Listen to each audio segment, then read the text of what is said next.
دیا۔ جو بندہ سورہ کہف کی تلاوت بروز جمعہ کرے گا، اللہ پورا ہفتہ اسے ایک نور عطا کرتے ہیں۔ وہ نور نور ہدایت ہے، نور ایمان ہے، نور تقوی ہے، نور طہارت ہے، جس کی برکت سے بندہ پورا ہفتہ اس نور سے منور رہے گا۔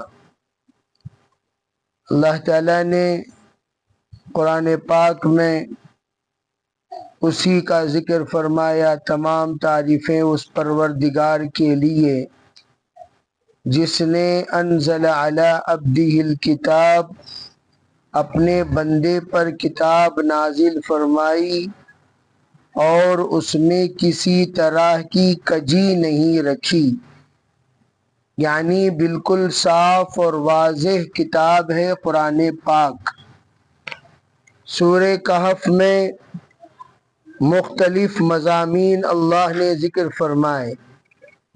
ان مضامین میں ایک مضمون اصحاب کہف کے بارے میں، دوسرا مضمون ذوالقرنین کے بارے میں، تیسرا مضمون حضرت موسیٰ علیہ السلام کا واقعہ جو خضر علیہ السلام کے ساتھ پیش آیا، اس کا ذکر ہوا، اور چوتھا مضمون اللہ نے روح کے بارے میں ذکر فرمایا۔ یہ چاروں مضامین اللہ تعالیٰ نے سورہ کہف میں ذکر کیا ہے، اور جس وقت ہم لوگ اصحاب کہف کے سلسلے میں دیکھتے ہیں، اس وقت ہمیں ایک بات واضح طریقے سے معلوم ہوتی ہے۔ جو بندہ حق کا طالب ہوتا ہے، اللہ جل جلالہ عم نوالہ کی رہبری اس بندے کے ساتھ ضرور رہے گی۔ حق کا تلاش کرنے والا کبھی محروم نہیں ہو سکتا۔ حق کا متلاشی حق ہر حال میں پا کر رہے گا۔ اللہ جل جلالہ عم نوالہ نے حق کے تلاش کرنے والوں کا واقعہ قرآن میں ذکر فرمایا، اصحاب کہف کے واقعے کو ذکر فرما کر۔ اور اصحاب کہف یعنی وہ احباب جن کو اللہ نے ٹھکانے کے لیے غار کی رہبری فرمائی، ان کا ذکر اللہ نے قرآن میں فرمایا۔ فرماتے ہیں اذ اوى الفتية الى الكهف، جس وقت نوجوانوں کی ایک جماعت نے رخ کیا ٹھکانے کے لیے کوہ کی طرف، یعنی غار کی طرف، انہوں نے کیا کہا؟ فقالوا ربنا آتنا من لدنک رحمہ، اے اللہ آپ اپنے طرف سے ہمیں رحمت عطا کیجئے، وَهَيِّئْ لَنَا مِنْ أَمْرِنَا رَشَدًا، اے اللہ پوری کر دیجئے ہمارے کام کی درستگی کو۔ یعنی کیا مطلب؟ جس مطلب سے ہم لوگوں نے اپنا رخ کیا ہے غار کی جانب، اس میں آپ ہماری مدد فرمائیے۔ علماء کہتے ہیں سب سے پہلی چیز جب آپ حق کو تلاش کرنے کے لیے نکلیں گے تو نکلنا ضروری ہے۔ توجہ سے اس بات کو سمجھنا چاہیے۔ جب کوئی بندہ حق تلاش کرنا چاہتا ہے، کمرے میں بیٹھ کر اپنے حجرے میں حق کو تلاش کرے تو حق آ کر اسے اپنے گود میں پڑ نہیں جائے گا، اسے حق گھر کے اندر مل نہیں جائے گا جب تک کہ وہ باہر نہ نکلے۔ حق کو تلاش کرنے کے لیے نکلنا پڑتا ہے۔ صحابہ کرام رضی اللہ تعالی مجمعین کو حضور علیہ السلام نے اپنے گھروں سے نکالا، تب جا کر ان کو حق سمجھ میں آیا۔ بلکہ حضرت موسیٰ علیہ السلام کا تو مستقل فرعون سے مطالبہ تھا، ارسل معی بنی اسرائیل، اے فرعون سب سے پہلے تو بنی اسرائیل کو میرے ساتھ روانہ کر. کیوں؟ اس لیے کہ جب تک بنی اسرائیل تیری صحبت سے ہٹیں گے نہیں تب تک ان لوگ کا مزاج، ان کی طبیعت، ان کے اندرونی، ان کی بیرونی حالات ہرگز نہیں بدلیں گے. نکلنا چاہیے، تب جا کر حق سمجھ میں آتا ہے. چنانچہ یہاں اصحاب کہف نکلے اور نکلنے کے بعد انہوں نے باقاعدہ غار کا رخ کیا. آج بھی اس غار کے باہر ایک جماعت شیعوں کی بیٹھی ہوئی ہے اور بیٹھ کر انتظار کر رہی ہے. اس غار کو ایک غار ہے، اصحاب کہف کے علاوہ دوسرا ایک غار ہے. اس غار کا نام شیعوں نے رکھا شر من رآ.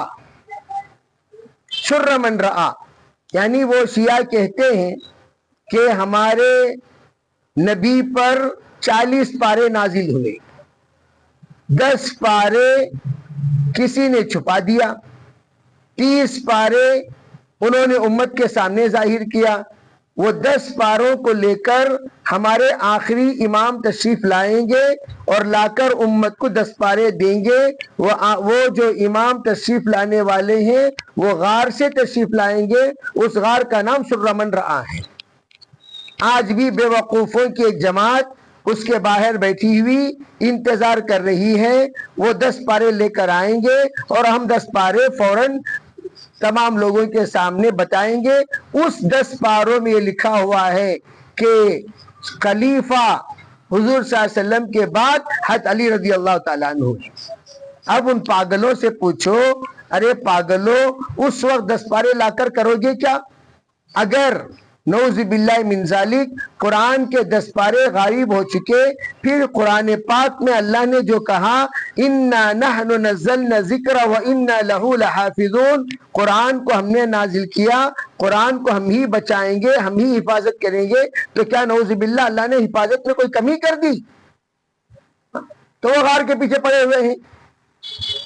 اسی طرح یہ ایک غار جہاں پر اصحاب کہف سوتے رہے، اللہ نے سلایا.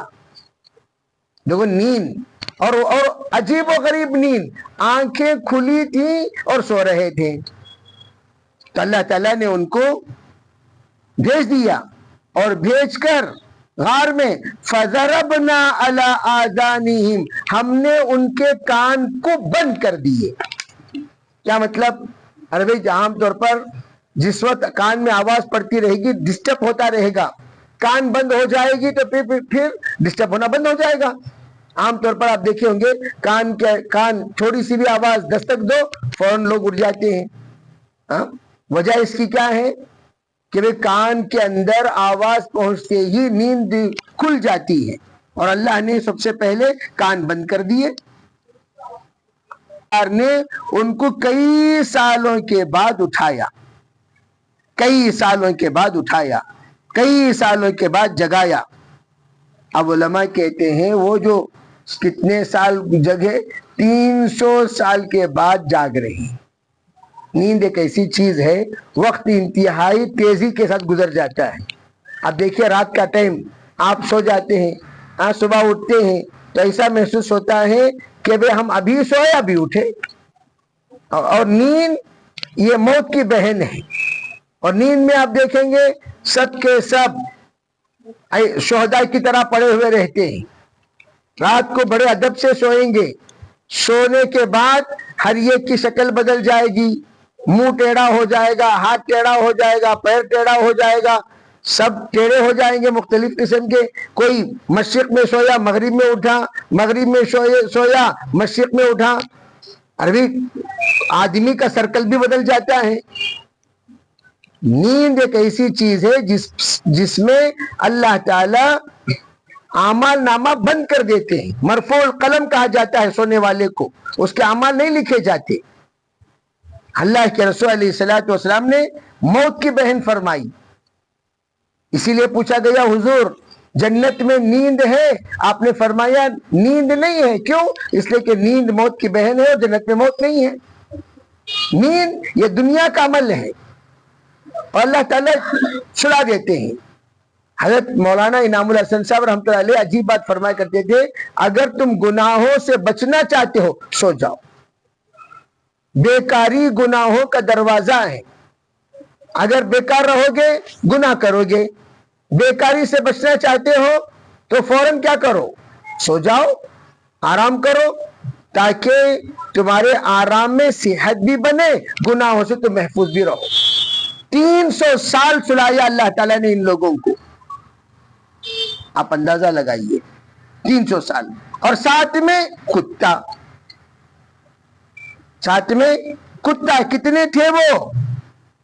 رجمم بالغیب کا لفظ اس بات کی طرف دلالت کرتا ہے کہ بھئی یہ پچھلے جو اقوال ہیں وہ اقوال مرجوع ہیں، اور جو قول یہاں بیان کیا گیا سبعۃ ثامنہم کلبہم، یہ صحیح قول ہے، اس پر تمام مفسرین کا اتفاق ہے، اور خود اللہ تعالیٰ نے فرما دیا بھی وہ تو رجمم بالغیب، وہ تو ایسے ہی پھینک ہے، جیسے کہتے نہیں زیادہ پھینکو نکو جی، لوگ پھینکتے ہیں، تو اسی طریقے سے یہ بھی ایک پھینک ہے، لوگوں نے پھینکا، اصل کیا 7 وہ تھے، 8واں ان کا کتا تھا۔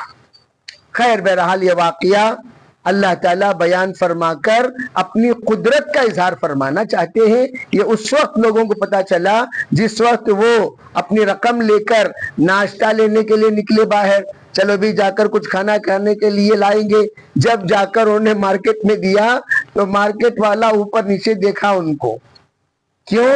یہ سوچ کر دیکھ رہا تھا 300 سال پہلے کا سکہ لایا ہے، اجنبی انسان 300 سال پہلے کا سکہ لایا ہے، تب جا کر وہ مارکیٹ والے کو پتا چلا، او ہو ہم نے سنا تھا کچھ نوجوان حق کے تلاش میں نکلے تھے، ان کے تلاش میں ہم ادھر ادھر سرگرداں تھے، لیکن وہ ملے نہیں، اب مل گئے، فوراً بادشاہ کے پاس لے گئے۔ اس وقت تک بادشاہ بھی ماشاءاللہ مسلمان ہو چکا تھا، پورا ملک مسلمان ہو چکا تھا، حالانکہ ایک زمانے میں وہ ملک پورا مشرک تھا، پورا ملک مسلمان ہو چکا تھا، تو اللہ نے ان کے اوپر عجیب و غریب احسانات فرمائے۔ تفصیلات کے لیے وقت کا دامن تنگ ہے، اس لیے اللہ تعالیٰ کے وہ تمام کرشمے جو کچھ اللہ نے ان کے ساتھ کیا وہ قابل ذکر ہیں، قابل غور ہیں۔ اللہ تعالیٰ ان کے ساتھ کیسی مدد فرمائی، سورج کی روشنی کے رخ کو اللہ نے بدل دیا ان کی برکت سے۔ تو الغرض سورہ کہف جو بندہ اول کی 10 آیتیں آخر کی 10 آیتیں پابندی کے ساتھ روزانہ پڑھتا ہے، اللہ تعالیٰ دجال کے فتنے سے اسے محفوظ رکھے گا۔ دجال کا سب سے بڑا خطرناک فتنہ ہے، اس فتنے سے بچنے کے لیے کیا کریں؟ میں اول و آخری 10 آیتیں پڑھا کریں۔ بعضوں نے فرمایا جو بندہ سورہ کہف حضرت علی میاں صاحب رحمۃ اللہ علیہ اپنے مریدین اور متعلقین کو روزانہ سورہ کہف پڑھنے کو کہا کرتے تھے، روزانہ سورہ کہف پڑھا کرو، کیوں کہا کرتے تھے؟ اس لیے کہا کرتے تھے جو بندہ سورہ کہف روزانہ پڑھتا ہے اللہ اسے عالمی شخصیت بنائے گا، اس کا فیض کو اللہ عام کرے گا، اس کے فیض کو اللہ عام کرے گا، تو سورہ کہف پڑھنے کو کہا گیا۔ اب سورہ کہف پڑھنے والا دجالی فتنے سے کیوں محفوظ ہوگا؟ فرمایا جس طرح اصحاب کہف نے وحدانیت کے لیے اپنے آپ کو قربان کر دیا، وحدانیت کے لیے، اسی طرح فرمایا جو بھی بندہ وحدانیت کے لیے اپنے آپ کو جمائے گا وہ ہمیشہ ہمیشہ کامیاب رہے گا، اللہ رب العزت اسے کامیاب کریں گے۔ اور مختصراً حضرت موسیٰ علیہ السلام کا بھی سنتے چلیے۔ موسیٰ علیہ السلام یہ شریعت کے نبی ہیں، اور خضر علیہ السلام یہ تکوینی علم رکھنے والے ہیں۔ علم 2 طرح کا ہوتا ہے، ایک ہے تشریعی علم، ایک ہے تکوینی علم۔ فوق کل ذی علم علیم، اللہ رب العزت نے ہر ایک عالم کے اوپر اس سے بڑا عالم کو رکھا ہے۔ آپ ایک فن کے ماہر ہیں تو آپ ایک فن کے ماہر ہیں، تو آپ کے پاس جو فن ہے وہ آپ کے پاس نہیں ہے، آپ کے پاس جو فن ہے آپ کے پاس نہیں ہے، یہ اللہ کا نظام۔ اللہ نے دنیا کا نظام ایسا بنایا ہر ایک کا محتاج ہے. دنیا کا کوئی بھی یہ نہیں کہہ سکتا میں کسی کا محتاج نہیں ہوں. ہر ایک کا محتاج, کتنا بڑا مالدار کیوں نہ ہو. پانی ٹپک رہا ہے, پلمبر کی تلاش میں نکلے گا. پلمبر نخرا کرے گا, نخرے کو سنبھالے گا. بیت الخلا بند ہو گیا تو وہ کیا کرے گا, پیچھے پڑ جائے گا. کوئی نہ کوئی بنیا مل جائے, بیت الخلا کی صاف کرنے والا مل جائے تو اس کے پیچھے پڑ جائے گا. وہ نخرا کرے گا, اس کے نخرے کو سنبھالے گا. اللہ یہ بتا رہے ہیں تو اگر پیسوں میں محتاج نہیں ہے تو تیری ضرورتوں میں محتاج ہے. اگر کوئی گھر میں سب کچھ بنگلہ ہے, چیزیں لا کر کوئی دینے والا نہیں, تو وہ فون کرے گا, بھائی کوئی ہے جو دودھ لا کر پہنچائے, کوئی ہے جو فروٹ لا کر پہنچائے, کوئی ہے جو سبزی لا کر پہنچائے, کوئی ہے جو یہ لا کر پہنچائے. تو اللہ نے دنیا کا نظام ایسا بنایا واللہ الغنی. اس کا ترجمہ لوگ کیا کرتے ہیں, اللہ تعالی غنی ہے, اللہ مستغنی ہے. اللہ وانتم الفقراء کا ترجمہ تم سب فقیر ہو, کہا نہیں تم سب محتاج ہو. ترجمہ ایسا کرو تم محتاج ہو, اللہ مستغنی ہے, اللہ سمجھ. تو ترجمہ جب ایسا کرو گے تو آپ کو پورا مفہوم سمجھنا آسان ہو جائے گا. پتا چلا انسان دنیا میں جتنا ہے وہ کسی نہ کسی کا محتاج ہے. یہ نہیں کہہ سکتا میں محتاج نہیں ہوں. بھائی بیمار ہو گیا ڈاکٹر کا محتاج, انجینئر کا محتاج عمارتوں کے بارے میں, کوئی بھی ایڈوائس چاہیے ایڈوائزر کا محتاج, کوئی بھی مسائل پیش آ گیا مسائل حل کرنے والے کا محتاج. ارے ہر معاملے میں کسی نہ کسی کا محتاج ہوتا کہ نہیں ہوتا. ایسا نہیں کہہ سکتے کہ ہم کسی کے محتاج نہیں ہے. اللہ اکیلی ذات وہ ہے جو کسی کے محتاج نہیں ہے, لیکن بقیہ سب کسی نہ کسی کے محتاج ہیں. اس لیے یہاں پر جس وقت پوچھا گیا کون ہے جاننے والے, تو حضرت موسیٰ نے فرمایا پبلک کے سامنے میں سب سے زیادہ جاننے والے کون, میں. تو اس بات پر اللہ تعالی نے حکم دیا تو نہیں ہے موسیٰ, تو اس سے بھی اور الگ قسم کے علم رکھنے والا ہے. تم آپ کو چاہیے جاؤ جا کر ان کے پاس علم حاصل کرو. اور وہ بیچارے عجیب و غریب مزاج والے تھے خضر علیہ السلام. بعضوں نے لکھا خضر علیہ السلام کی عمر قیامت تک ہے. وہ وفات پائیں گے کب, قرب قیامت. بلکہ حضرت عیسیٰ علیہ السلام کی آمد تک بھی بعضوں نے مختلف ان کی. خضر علیہ السلام کو خضر کیوں کہتے ہیں, جہاں بیٹھتے ہیں وہاں ہریالی ہو جاتی ہے. خضر علیہ السلام, خضر علیہ السلام, خضر علیہ السلام, خضر نہیں خضر, کیا کہنا چاہیے خضر علیہ السلام. تو خضر علیہ السلام کے پیچھے حضرت موسیٰ علیہ السلام کو اللہ تعالیٰ نے لگا دیا, جاؤ بھی جاؤ جا کر تم ان سے علم حاصل کرو. اس سے پتا چلا علماء کے پاس طلباء کو آنا چاہیے, طلباء علماء کے پاس نہیں. فرمایا نعم الفقیر نعم الامیر, دو بہتر, اچھا فقیر کون سا, اچھا مالدار کون سا. فرمایا نعم الامیر علی باب الفقیر, بہترین مالدار وہ ہے جو فقیر کے دروازے پر پہنچ کر اس کی ضرورت کو پورا کرے.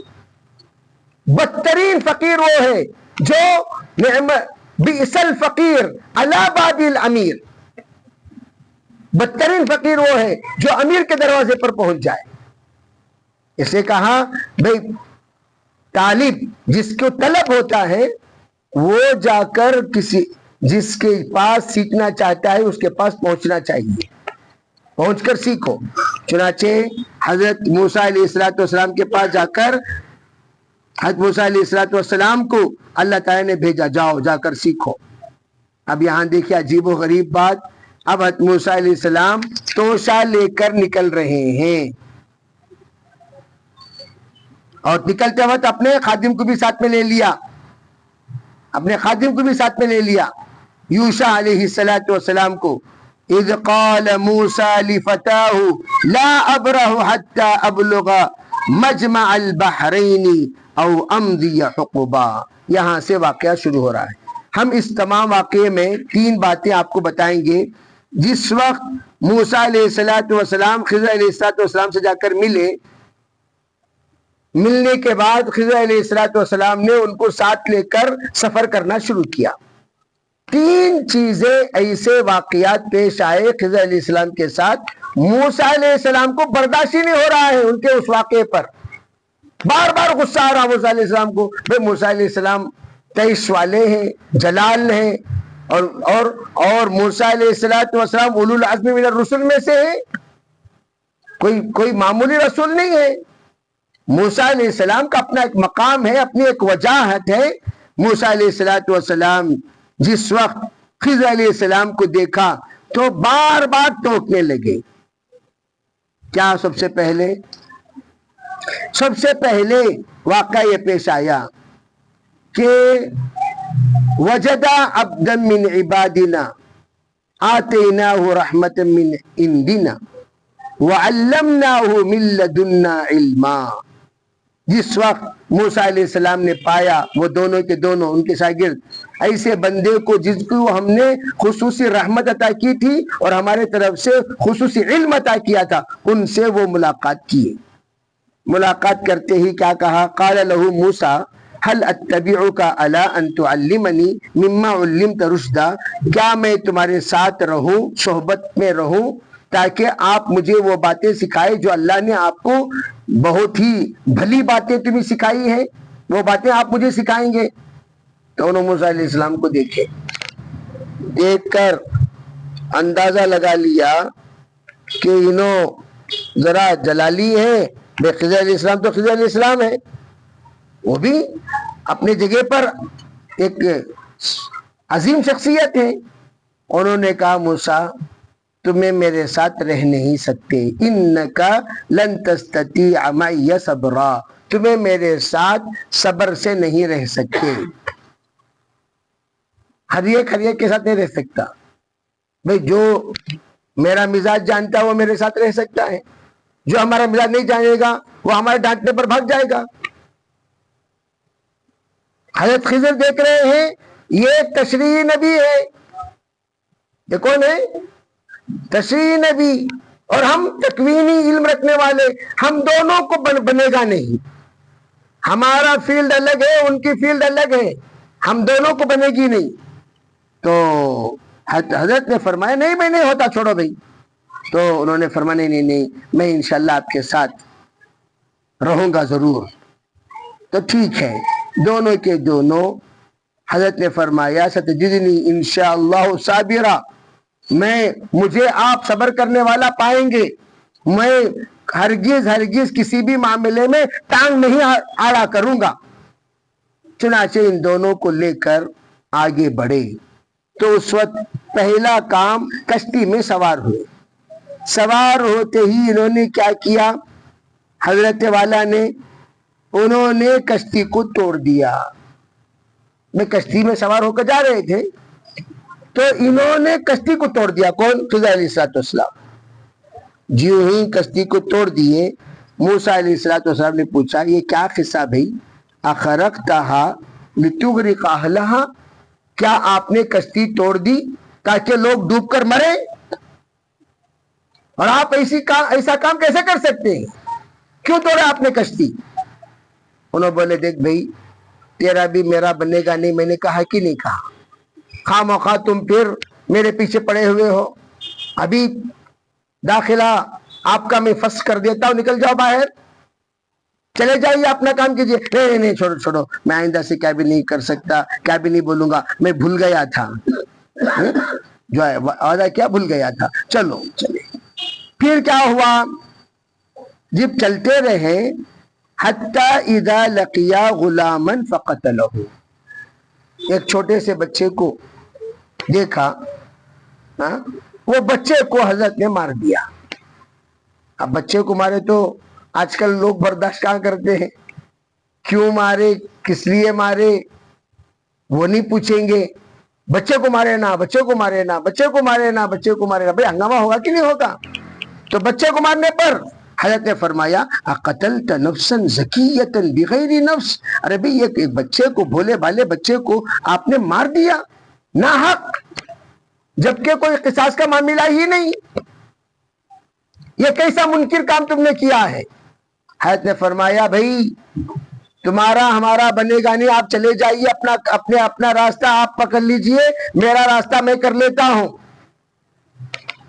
حضرت کہنے لگے نہیں معاف کرو میں ساتھ میں رہتا ہوں، ٹھیک ہے پھر چلے، یہاں تک کہ قریے کے پاس آئے، اور آنے کے بعد بھوک زیادہ لگ رہی تھی، انہوں نے کہا ارے بھائی ذرا کھانا گنا رہے تو ذرا دیو بھائی، کھانا رہے تو دیو۔ کون بھی کھانا کھلانے کو تیار نہیں، مہمان نوازی کرنے کو تیار نہیں۔ موسیٰ علیہ السلام غصہ آیا، کیا ہے دلندر ایسے ہیں نو، کھانا بھی نہیں کھا رہی، اٹلی بھی نہیں کھلا رہی، میں ناشتے کے وقت میں کیا کم از کم ادنا درجہ کیا کھلانا چاہیے، اٹلی تو کھلانا چاہیے تھا، وہ بھی نہیں کر رہے ہیں۔ اب یہاں پر کیا ہوا، فَوَجَدَ فِيهَا جِدَارًا يُرِيدُ أَن يَنْقَضَّ فَأَقَامَهُ، وہاں پر ایک دیوار گر رہی تھی، خضر علیہ السلام جا کو سیدھا وہ دیوار کو کھڑا دیے، گرنے نہیں دیے۔ موسیٰ علیہ السلام کہتے کہ دلندر ہم پہلے سے چھمنا ناشتہ دیے نہیں، کھانا دیے نہیں، گرنے دیتے، دیوار گرنے دیتے، نقصان ہو جاتا، کیا فرق پڑتا؟ جو لوگ اس طرح ظلم کرتے، مہمانوں کی مہمان نوازی نہیں کرتے، ان کو سزا ہونی چاہیے، لیکن آپ نے ان کی مدد فرمائی۔ حضرت نے فرمایا بس 3 چانس دینا یہ ترتیب ہے، جیسے نماز میں ایک بار کھجاؤ، 2 بار کھجاؤ، نماز باقی رہتی، تیسرے بار کھجائے تو نماز فاسد ہو جاتی، 21 ٹائم میں 3 بار کھجائے تو 3 بار کا جو مزاج ہے نا ترتیب، 3 بار غلطی معاف، تیسرے بار غلطی معاف نہیں، اب 3 بار میں آپ کو موقع دیا، تینوں بار تمہیں آ کر صبر نہیں کر سکے، ٹھیک ہے۔ اب کیا ہوا، فرمایا ھذا فراق بینی و بینک، کہا بس ہمارا تمہارا معاملہ یہاں تک رہا، بس کافی ہے، یہاں سے ہم دونوں جدا ہو جاتے ہیں۔ سأنبئک بتأویل ما لم تستطع علیہ صبرا، میں بتا دیتا ہوں وہ تمام باتیں جو صبر آپ نے نہیں کیا، اس کی حقیقت کیا آپ نہیں جانتے، میں نے یہ کام کیوں کیا، میں نے کیوں کیا، میں واضح کر دیتا ہوں تاکہ تمہارے دل کو بھی تسلی مل جائے، یعنی آپ جو چیزوں کا احساس رکھتے ہیں اسی طرح کا احساس میں بھی رکھتا ہوں، میں نے جو کیا وہ میرے علم کے اعتبار سے صحیح کیا، لیکن آپ کے علم کے اعتبار سے میں نے غلط کیا۔ کیا کیا سنیے، فرمایا جو کشتی میں نے توڑا، جانتے ہیں کیوں توڑا؟ یہ کشتی مسکینوں کی کشتی تھی، اور وہ بیچارے سمندر میں کام کرنے والے تھے، میں نے اس لیے عیبدار بنا دیا، توڑ دیا۔ کان وراءہم ملکن، آگے جو سٹاپ آنے والا ہے کشتی کا، وہاں ایک بادشاہ ہے، بڑا کمینہ انسان، بڑا ظالم انسان، اس کی عادت کیا، یأخذ کل سفینۃ غصبا، ہر وہ کشتی جو اچھی صحیح سالم ہوتی تھی اسے وہ پکڑ لیا کرتا تھا۔ اب میں نے توڑ دیا، ایک کام تو یہ کیا لیکن وہ حقیقت میں اچھا کیا۔